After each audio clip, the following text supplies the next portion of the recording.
کہ ایک شخص تھا، اسے اپنے گھر میں ہر سال امام حسین کی 10 مجلسیں کرواتا تھا، لیکن ایک دفعہ شدید غریب ہو گیا، مال پیسہ ختم ہو گیا۔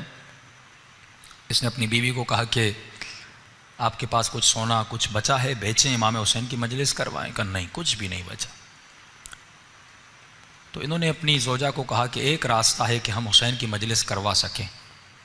کہا کون سا راستہ؟ بردہ فروشوں کا زمانہ تھا۔ انہوں نے کہا اللہ نے ہمیں ایک بیٹا دیا ہے، اگر اجازت ہو اس بیٹے کو بردہ فروشوں کی بازار میں بیچ کے آؤں، ان پیسوں سے حسین ابن علی کی مجلس کروائیں۔ فرمایا اس ماں کی آنکھیں بھر آئیں۔ کہا کہ آپ یہ بھی کوئی پوچھنے کی بات ہے؟ جب کربلا میں زینب نے اپنے بچے قربان کیے، اس ذکر کو بچانے کے لیے چپا چپا کونا کونا بی بی نے تازیانے کھائے، زندانوں کی اذیتیں برداشت کی، میرا بیٹا کیا ہے، لے جاؤ۔ یہ اپنے بیٹے کو لے گیا، کہتا ہے میں نے ذہن میں قیمت بنائی تھی کہ اتنے میں اپنے بیٹے کو بیچوں گا، کسی نے میری قیمت ادا نہیں کی۔ دور سے ایک گھوڑے سوار آ رہا تھا، چہرے پہ نقاب لگا تھا، عربی لباس میں تھا، اس نے میری منہ مانگی قیمت سے بھی زیادہ مجھے پیسے دیے، میرے بیٹے کو لے کے چلا گیا۔ کہ راستے میں جب گھر کی طرف جا رہا تھا، بیٹا یاد آ رہا تھا اور آنکھوں سے آنسو بھی بہہ رہے تھے، لیکن میں اپنے خیال کو کربلا کی طرف لے جا رہا تھا۔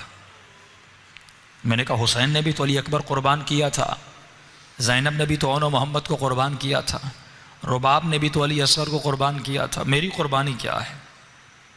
میرے بیٹے کے بدن پہ زخم تو نہیں لگیں گے، جیے گا، زندگی کرے گا، لیکن ماں باپ سے دور رہے گا۔ کہتا ہے گھر گیا، امام کی مجلس شروع کروائی، پہلا دن گزرا، دوسرا دن گزرا، تیسرے دن میرے دروازے پہ دستک ہوئی۔ جب میں نے دروازہ کھولا تو میرا نوجوان بیٹا دروازے پہ کھڑا تھا۔ ایک مرتبہ میں نے بیٹے کو سینے سے لگایا، میں نے کہا میرے لال، کہیں تم نے اپنے آقا سے خیانت تو نہیں کی؟ میں حسین کی مجلس حلال کی کمائی سے کروانا چاہتا ہوں، حرام کے پیسوں سے نہیں کروانا چاہتا۔ میرے لال پوری زندگی حلال کے مال سے کروائی، کہیں تو بھاگ کے تو نہیں آیا؟ بیٹے نے کہا نہیں بابا، میں بھی جانتا ہوں آپ نے کس مقصد کے لیے مجلس کروائی ہے، مجھ میں یہ جرت نہیں کہ میں بھاگ کے آ جاؤں۔ کہا پھر یہاں کیسے پہنچے؟ کہا بابا میرے آقا نے مجھے آزاد کر دیا۔ کہا بیٹا کیسے؟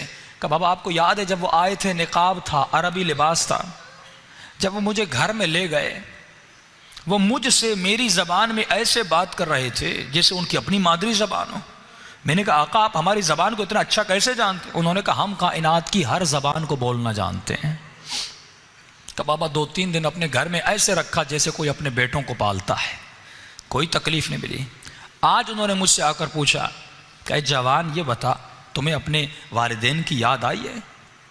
میں نے کہا آقا یاد تو آئی ہے، لیکن انہوں نے مجھے بڑے عظیم مقصد کے لیے بیچا ہے، میں واپس نہیں جاؤں گا۔ انہوں نے کہا میرے لال مجھے پتا ہے بیٹوں کی دوری کا درد کیا ہوتا ہے، بیٹوں کی دوری کی تکلیف کیا ہوتی ہے۔ جاؤ میں نے تجھے آزاد کیا، اور جب تمہارا باپ تم سے پوچھے کہ تمہیں کس نے آزاد کیا، بتانا جس کی مجلس کروا رہے ہو اسی حسین ابن علی نے آزاد کیا۔ آج کہیں مولا آپ ہمیں بھی خریدیں، ہم بھی آپ کی غلامی کرنا چاہتے ہیں۔ جو خود کو حسین کی دربار میں بیچ دے، غلامی حسین میں چلا جائے۔ اور یہ مجلسیں غلام بننے کے لیے بنائی گئی کہ ایسا کردار بنائیں جیسا آقا حسین کو پسند ہو۔